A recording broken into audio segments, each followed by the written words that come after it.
Bonjour tout le monde. Je vais continuer la suite de My Animal Friends. On est rendu au chapitre 8.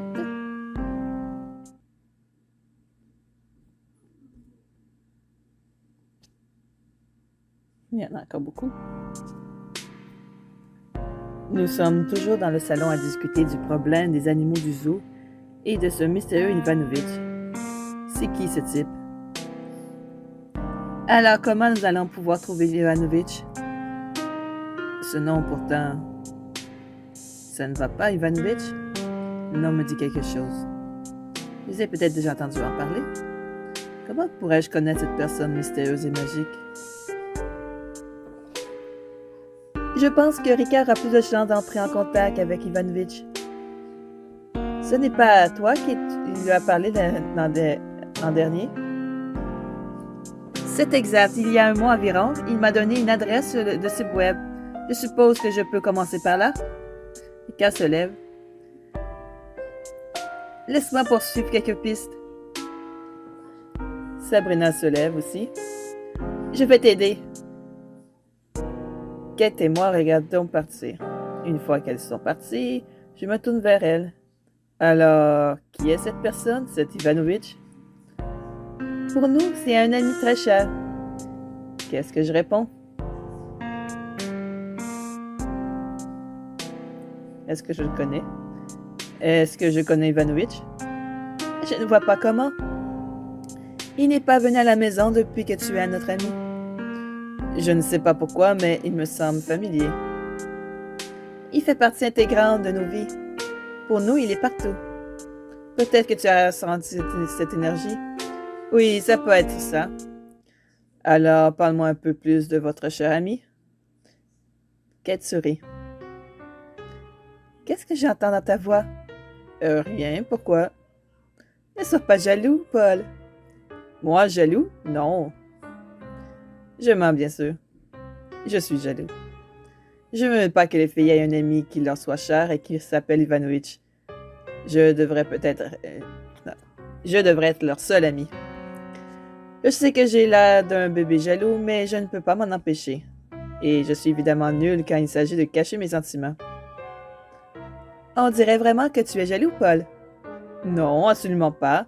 Ce serait idiot de penser que tu n'avais pas d'amis avant moi. Des amis chers. Kate se met à rire. Tu es jaloux, admets-le. Qu'est-ce que je dois faire? Tu dois admettre que tu es jaloux, mais j'ai pas de diamant pour ça. Non, continue à nuer alors. Non, je n'admets pas quelque chose qui n'est pas vrai. Tu me dis la vérité, Paul? Comment pourrais-je être jaloux d'un homme que je n'ai jamais rencontré? C'est bon, si tu le dis.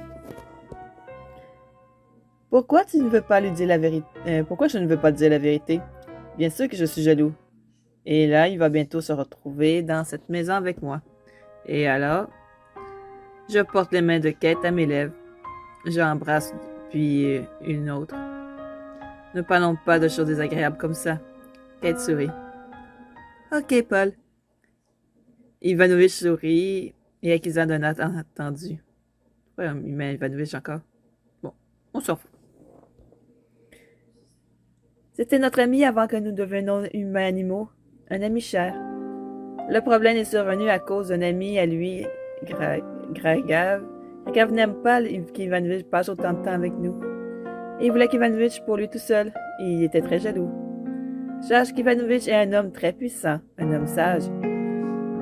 C'est ce que j'ai pensé quand tu parlais de lui avec les autres. Tu comprends le monde et l'univers d'une manière que la plupart des gens ne peuvent pas comprendre. Gragav voulait qu'Ivanovitch arrête de nous voir, mais Ivanovitch a refusé. Cela a dû rendre Gragav furieux. Exactement, il ne voulait pas partager. Gragav est un puissant magicien. Le mettre en colère n'était pas une bonne idée. Qu'est-ce que je réponds?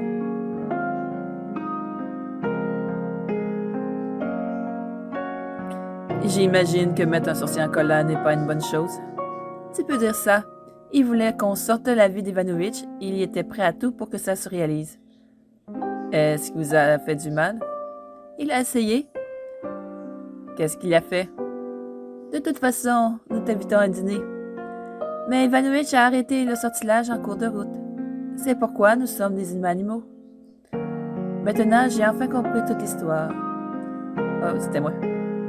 C'est cet Ivanovitch derrière tout ça et son ami diabolique. C'est bien qu'Ivanovitch ait arrêté en cours de route. Oui. Tu regrettes ce que Gagav vous a fait? Kat réfléchit un peu. Au début, ça nous a très effrayés de toutes les trois. Tu imagines 3 jeunes filles dont la vie est complètement changée? Mais Ivanovitch a insisté pour que nous venions vivre avec lui ici. C'est sa maison, en fait. Vraiment? Oui, il nous voulait ici au cas où Gagav reviendrait nous rechercher. Il voulait nous protéger, mais aussi nous aider à comprendre qui nous étions devenus. Il nous a appris à accepter nos nouveaux dons. C'est ce qu'il a appelé nos cadeaux. Mais alors, où est Ivanovitch maintenant s'il est censé vous protéger? Pourquoi n'est-il pas ici? Au bout d'un moment, il s'est rendu compte que nous étions plus en danger avec lui qu'ici. Lui et Gagav étaient devenus des ennemis, de grands ennemis. Avec Ivanovitch ici, Gagav essaierait constamment de nous attaquer. Cela nous mettrait en danger, Ivanovitch ne voulait pas ça. Une fois parti, il s'est caché et Gagav ne se souciait plus de nous.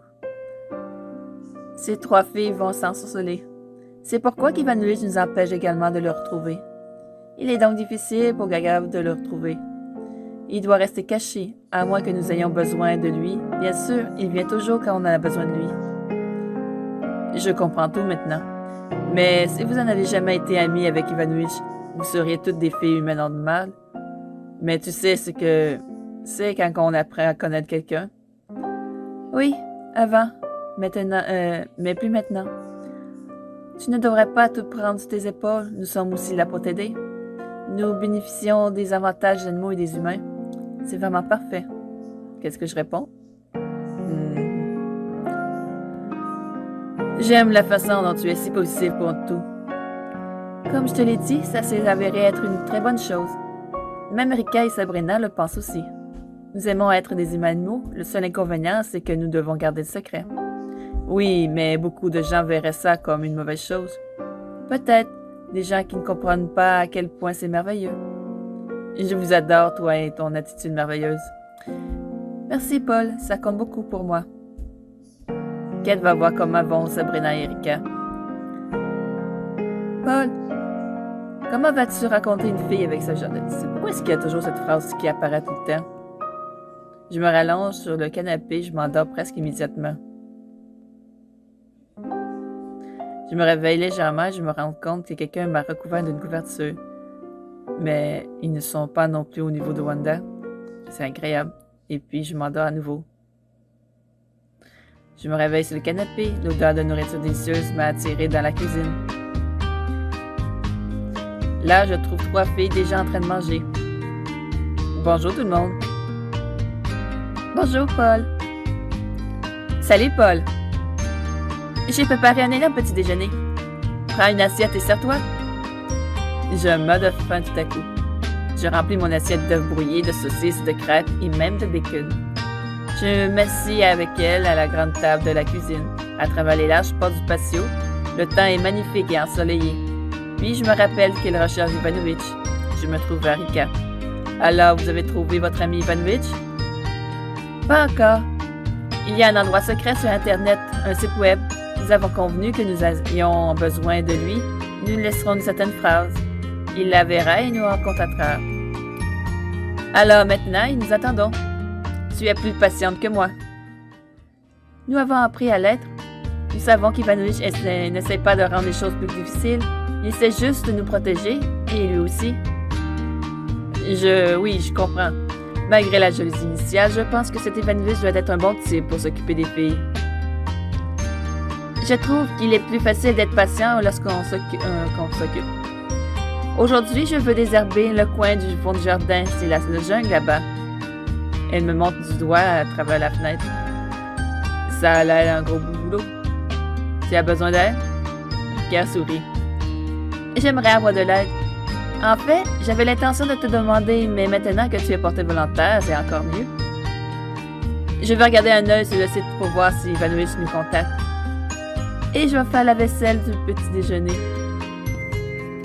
Eh bien, pour nous, c'est réglé. C'est certainement le jour idéal pour travailler dans un jardin. Oui, oui, absolument, j'adore le soleil. Il fait très beau avec une brise fraîche et légèrement le temps va parfait pour travailler. Et le travail n'est pas aussi difficile qu'il paraissait depuis la fenêtre de la cuisine. C'est bon de faire des travaux la pêche de la longue bordure des broussailles pendant que Ricard arrache des chardons.